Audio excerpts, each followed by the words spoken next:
I was born in Rock Hill, South Carolina. That's right below Charlotte. Charlotte, and okay. they're really now almost connecting. Both have grown to the extent that maybe only separated by a river now. I was very sickly as a child, and I can remember it even in my early years.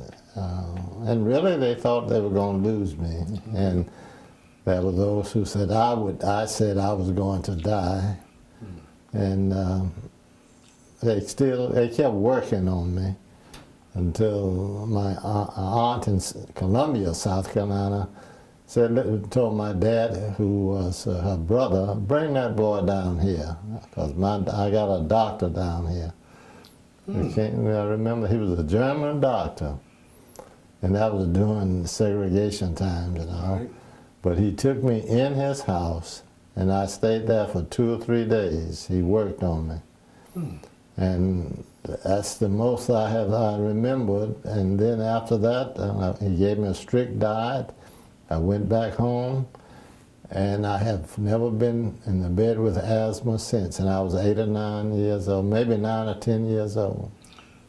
But I promised the Lord if he would heal me, I would preach.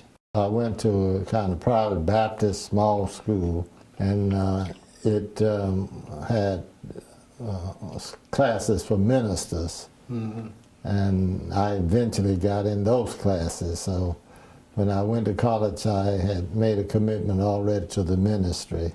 After college, I went to seminary in Rochester, New York. And there at the seminary, they gave me field work at a church in the county. It was a small black congregation that a lot of the migrants came up to that area to work the farms. Right.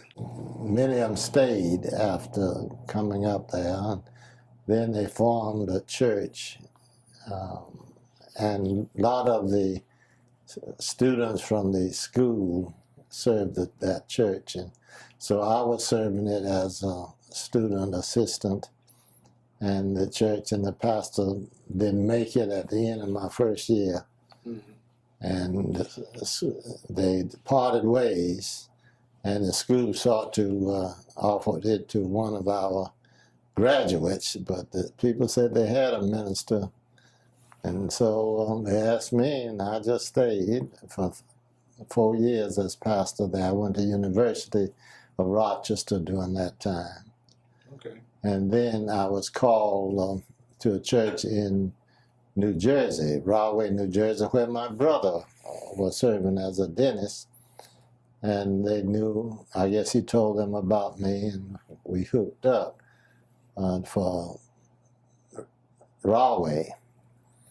And I stayed there for 10 years. And one day, one of my former schoolmates from Atlanta, he was a close friend of M.L. King, in the same class. And he had been to New York with his wife, and they were coming back driving on Highway 1. And Highway 1 is now, right, a few blocks from where I lived. And so he called me, and he came over. I invited him over and all.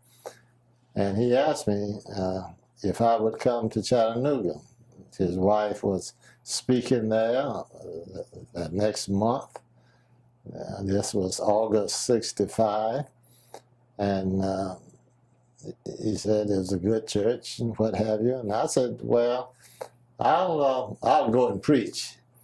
Because again, I made a kind of a bargain with the Lord now. I'll preach for you, but since my wife was from Western New York, 2 of my children were born in Rochester, the other one was born in Rahway, New Jersey, that they had not been exposed to the segregation of the South. Right. So I didn't want to take them there. But after the 1964 Civil Rights Act and all, I had said to the Lord, anywhere you want to send me, I'll go. Yeah. When I came up as a young fellow, as a child, boy, my dad was active in the community doing various things. And I remember he was very active in the NAACP. He would take me to certain meetings, and I was sensitive to it. At Morehouse, we were not that active at that time. To my knowledge, I don't know any protesting we did. But I got to know King through the ministerial part, because he too had made a commitment early in his life, and he was now head of the ministerial group there at Morehouse. And as a freshman, I joined because I made my commitment, and I got to know him better there. And then when the March on Washington came up, two other friends of mine, we got together and went down and stayed a couple of days there. Where I was in Western New York, there was not that consciousness. So there was no involvement, even though the school I went to was a very liberal school and had a history of being involved in other activities. But people in that area at that time, the black population of Rochester was just about 10,000 out of 100 and some thousand or whatever, maybe 200,000. So there was no movement there. But when I came to Rahway, New Jersey, I became kind of active in the city and seeking representation. And Elizabeth is near us. I got to know a pastor there. And we began some activities, protesting there, marching there. We marched in our little town too, but it didn't mean much. But we really got involved in trying to break the union's barrier for blacks, the roofers, I remember that. And I didn't go to jail, but one of my friends went to jail to call attention to it. We were involved when the church, 16th Avenue in Birmingham, was bombed and children was killed. I remember that. There was a time we were involved in New Jersey at that time. Right. And it spurred us on. So after that, I was very sensitive and involved in activities there in New Jersey. And when the call came, we also went to Selma from New Jersey. One day after the march on the bridge there, we had a meeting. I was president of a group there, and ministers group there in New Jersey. And we met on Mondays, and after Mondays, we had lunch and broke bread. And this day, we were just sitting around talking and talking about Selma, and someone said, "Let's go." And asked me to go and make the reservation. That time, you can just call in, and the next day get a flight out. Right. And that's what happened. I called in that Monday, and then the next day, Tuesday, the three of us had a flight out into Selma, stayed until Friday or Saturday, and then came back Sunday or Monday to Selma for the march into Montgomery. Yeah. You know, my commitment as a preacher, and I think that's what we miss in King's understanding. That King did not start as a civil rights icon. He started as a preacher, as a prophet of the Lord. And I think that commitment, when you carry it to its fullness, leads you into certain areas of concern, and especially love for people and desire to help people. And my background that I came out of, a segregated system, I experienced certain things as a black person, misidentification, accused of doing one thing, and I was not. Couple situations. I even got fired from a job, and that was funny. They fired me. The fellow fired me that morning, and when I started walking off, somebody said, "Where you going, Paul?" I said, "I'm going home." So why are you going home? I said, "Well, he fired me." That's why he fired you. I said, "I don't know." I thought it might have been because of the event that morning. On the way to the job, back of a truck, somebody threw something in a car of a white couple, and they stopped the truck, and he identified me as the person, and I was not the person.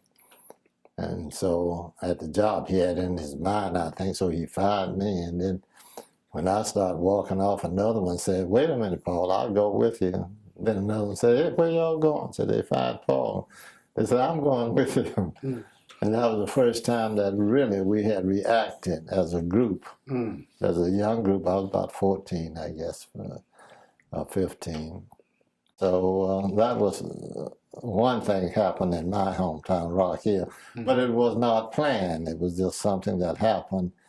But maybe I was moved by that as well, because I still remember it very well.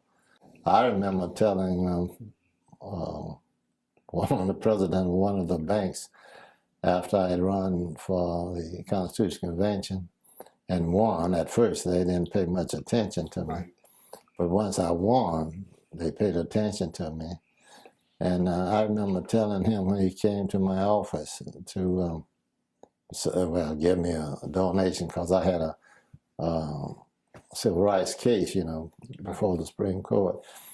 And then I remember telling him that I can't do certain things because within me, I believed deeply I was committed to the people.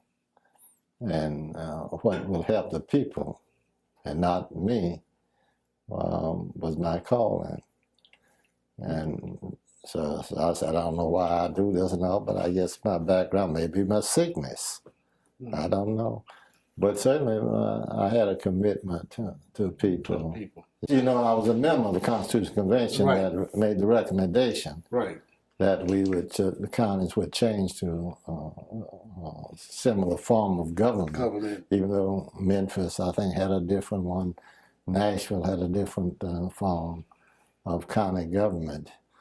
And so we made recommendation to change it to a more representative body with a division of power, separation of powers from the judicial, the executive, and the legislative.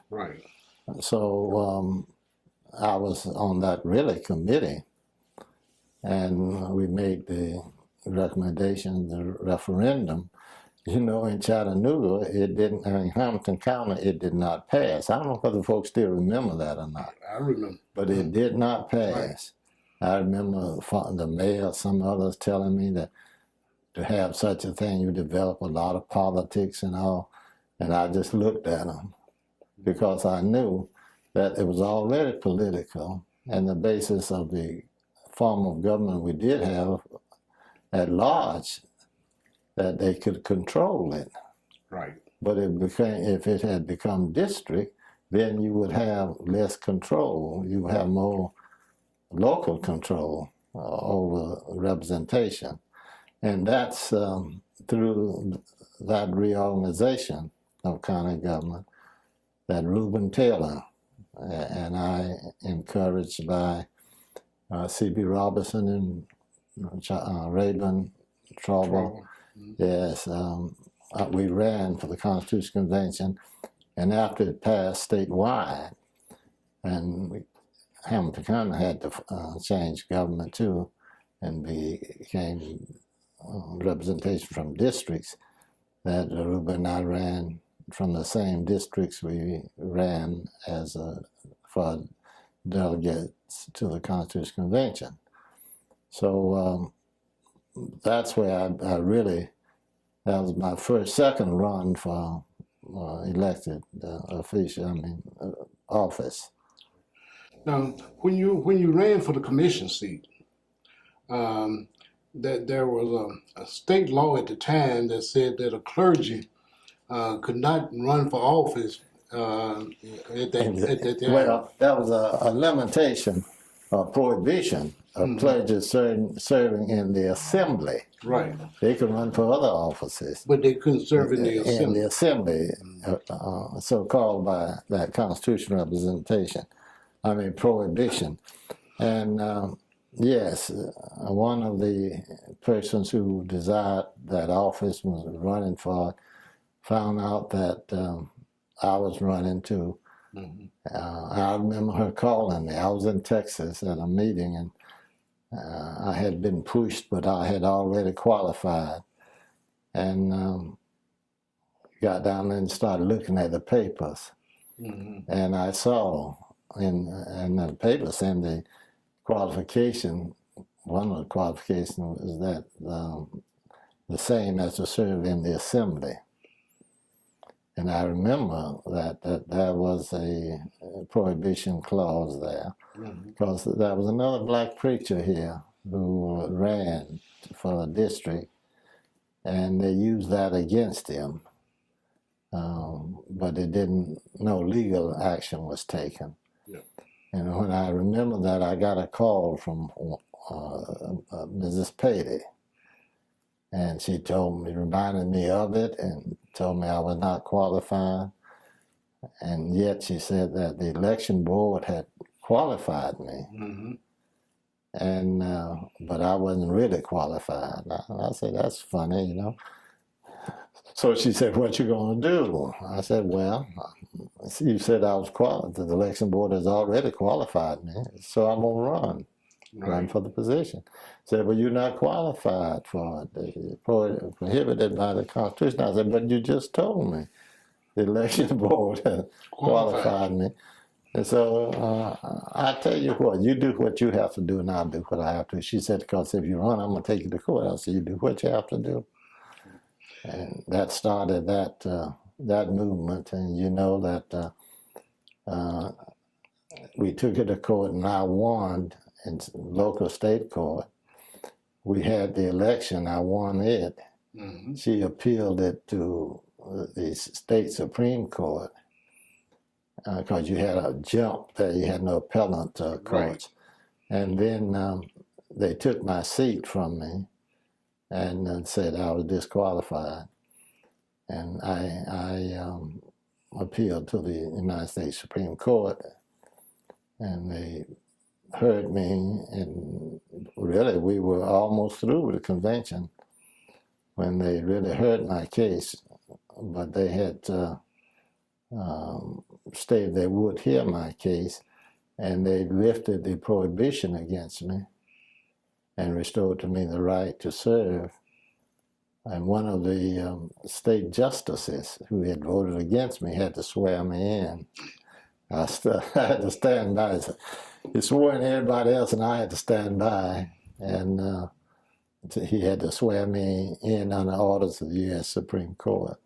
So after that, a referendum on the revising of the county government, both Reuben and I ran for positions on the county commission. Right. That was in 78. 78. Yes. As chair of the commission 5 times and chair pro tem 3 times. So 8 of my 20 years I was chair pro tem.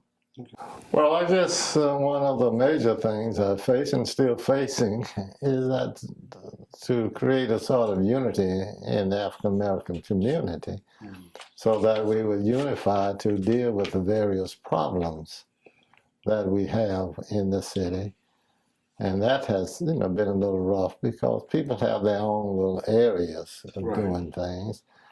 But I believe that if we're going to be most effective by being a minority, some folks say they don't even use that word anymore, but I'll use it, being a minority, that you would have to concentrate your power, that you may participate in a meaningful way. A lot of folks have had just causes, but they had no group behind them. I know the NAACP has fought long for our rights and all, and I honor it. But most of a lot of people have been mistreated, and there was no voice raised. The voice that was raised was not respected. Right. So sometimes to get heard, you have to have a concentration of power. And I felt that that's the way we needed to do. And even though I encouraged others to run for office before I ran, then I felt that when they came to me and asked me to run, Traubel and Robertson, when I first started, then I felt that since I had worked in organizing county government, that I would run for it, because I believe in representation. Correct. That if you're going to have any influence, you need to be at the table. And you don't get at the table unless you have some avenue to get there. Correct. So I believed in that. One thing I did when I came here, I went to a lot of meetings. And all the time I was the only African American at the meeting, because I was concerned about the well-being of the community and of the African American community even being represented. Right. So that's a price that I paid too, because that placed a lot of weight upon my family and all by being absent. Right. Individuals, have their own agendas. So they moved on that basis and not having a wider view of the community's well-being. They want to serve, but then they go out there, many of them, without any adequate basis. In terms of Johnny, the unity group, I was a part of the initial group that Benny Harris was another Morehouse schoolmate, and he was a judge, eventually a judge here. And he felt the need for the black community, especially the men, to organize.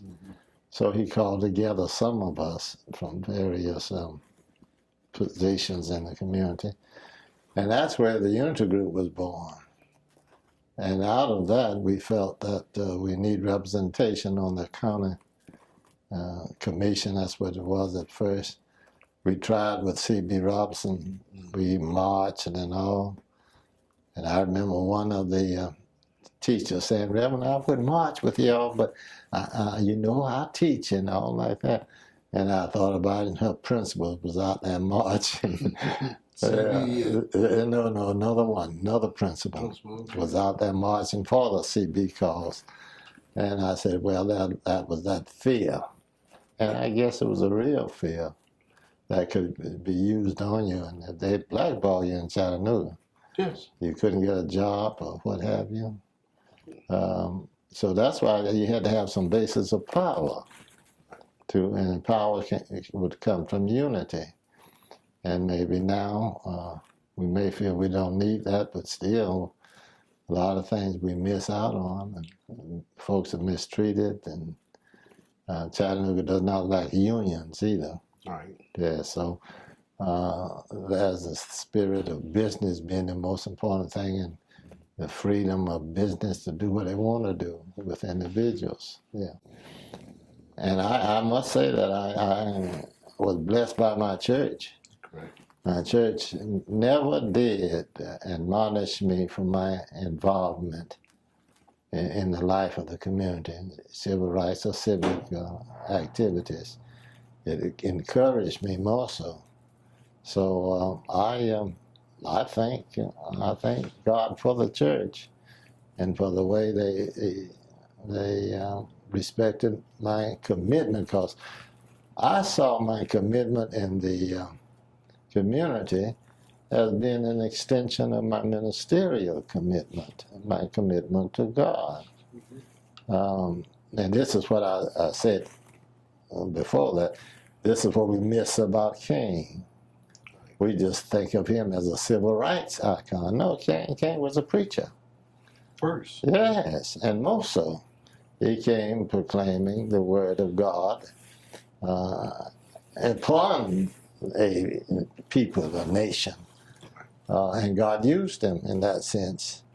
But we forget that. But I try not to let them forget the fact my first calling was to the ministry, even down at the county. And they knew and they respected that. Now, there was some, I remember when we, in the Constitutional Convention, voted on what they called a prayer amendment. That wasn't a part of our calling, but there was some because we dealt with the educational clause, and it dealt with segregation.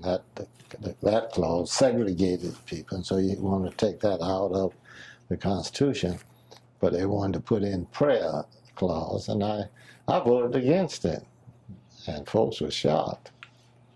You a minister voting against it? I said, well, yes, because I don't think that any legislation can keep me from praying, keep anybody from praying. And we need prayers in the school. Well, if you have people of prayer in school, that's all you need. Yeah, you don't have to have any official okay for prayers in the schools. Well, you can't prohibit me from praying. I may not verbalize it, but certainly I still can be praying.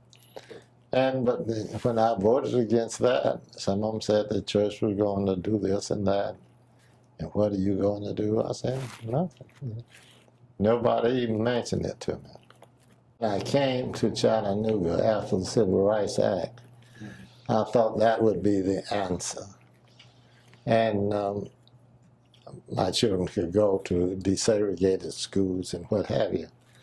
And a year or two afterwards, I found myself on Brainerd campus with I call them a mob. They don't want to call that a mob of whites out there on the ground. A little group of black students cuddled on the steps. They had taken them out of the bus because they were afraid the folks would turn over the bus. Many policemen on the ground. And I looked around. I was the only African American that was not a member of the school administration and all the police force that was on the ground, amidst hundreds of others. And they had the dogs out, and I remember seeing one policeman with the dogs pointed to the black group. And that got to me. And I asked him why he's doing that. It should be on the mob. And he said the chief told him. So I went to the chief. And the chief, I've forgotten what he said, but one of the reporters was there. Gibson, Springer Gibson, I remember him. And I told him, you write it as it is. He said he always wrote it as it is, and what have you. And I said, that's just terrible to have the dogs pointed at those children up there with this mob out here. And he called me angry black preacher. I remember that. And I was. Yes. I was concerned about the well-being of the children there in the school. And I did a little thing. I almost got arrested because I told the girls to go to their rooms, classrooms one time. Told the boys, come with me. And we were going to face the police. And I was told by another policeman that one of the policeman's officers wanted to arrest me, but he was told not to do it. Yeah, and I was just trying to give support to the young people because that's what happened. That's what happened out there. The blacks said they were going to have a meeting with the administration. We went to the meeting. But I was delayed because there was two black fellows, this is Brainerd, in the rotunda there. And the principal came out. He didn't recognize me at all. He said to the three of us, if you don't leave this building at a certain time, you shall be arrested or what have you. And I told the boys, let's get out of here. Let's go across the street. I was trying to quieten them down. Right. Then I went back to the meeting because I was called to be a part of the meeting. They were going on with the meeting, and I interrupted the meeting and told the black folks that, didn't you say you wouldn't meet unless some black students were here? They said, yes. I said, where are the black students? No black students were there.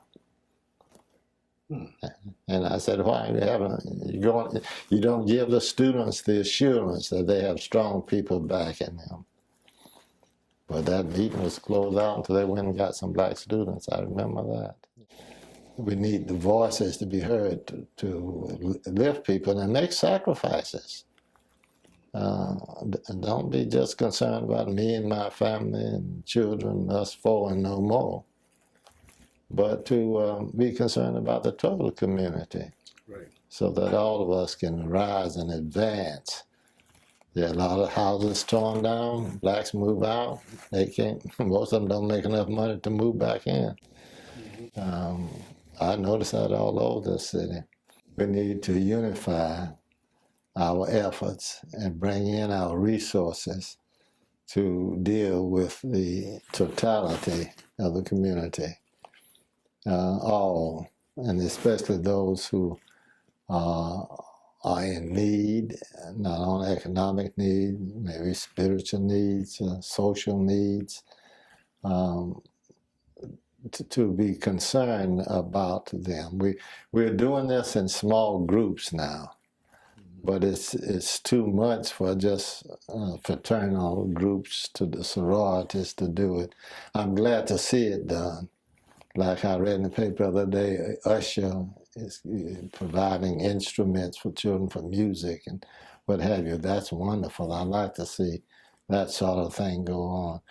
But we need to unify our community and bring and touch those who so-called have made it, to look back and reach back to help some other boy or girl along the way. And sometimes we got to take some stuff so that we can get some stuff for other folks, and not be willing to suffer not just for our own good, but for the good of others. I think that's needed. The unity is needed, and the willing to sacrifice. See, because we get out there and speak sometimes as a preacher or a leader, we're cut down unless we have a force behind you. right. I guess one of my reasons, I think, for being able to do what I have done outside of my own commitment was that I was respected because I won. If you don't win, you don't get respected. Before I won anything, folks would let me sit at the door and wait.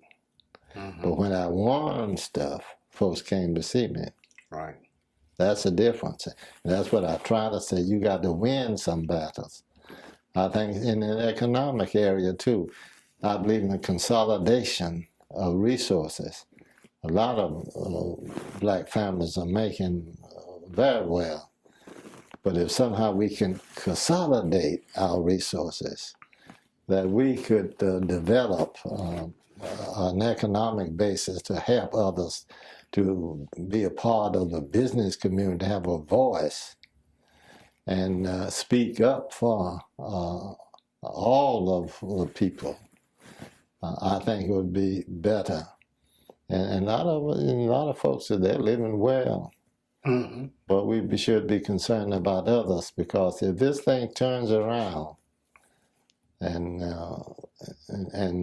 well, I guess it has a history. The poor, the neglected area, abused area, they would rise up, and your comfortable area would be disturbed greatly. And that's what I'm concerned about in terms of what would happen in the future.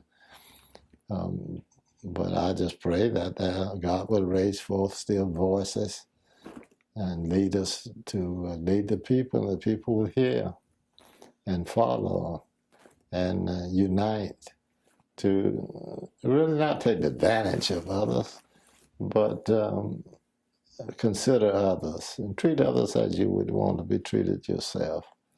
And love with not an emotional love, not a paternalistic love, but the love in a genuine way, in respect for a person.